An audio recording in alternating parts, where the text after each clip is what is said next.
Səbinə xanım, xatırlayırsınızsa sizinlə bir sayki çalışmasının artıq sonuna gəlmişik. Bəli. İlk sualım odur ki, sizinlə hansı mövzuları işlədik seansda? 2018-ci ildə əməliyyat olmuşdum. O əməliyyatdan mən qorxular keçirmişdim. Həyatınızda necə çətinliklər yaşayırdınız? Hər addımımda qorxuyla, həyatdan heç vaxt ləzzət almamışdım. Xatırlayırsınızmı və spesifik olaraq hansı nüanslara toxunduq, hansı mövzuları işlədik?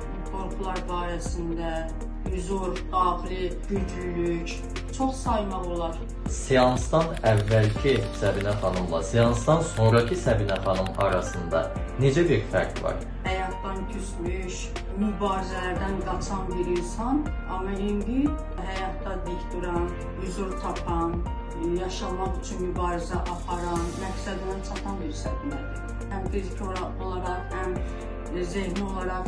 Zaten Saykinin əsas məqsədi də ondan ibarətdir ki, partnyorun, yəni seansda keçən şəxsin öz problemlərini həll edə bilməsi üçün ehtiyac duyduğu bütün resursların və bütün gücün onun daxilində olduğunu, o daxilindəki müdrikliyi aşkara çıxarmasını hədəfləyir. Bəli. Çünki hər bir insan əslində özünü dəyişdirəcək gücə, qüdrətə malikdir. Bəli. Sadəcə onu aşkara çıxarmaq lazımdır. Bunu da etdiyiniz üçün sizi təbrik edirəm. Çox sağ olun. Özünüzdə o cəsarəti tapın, gəlin.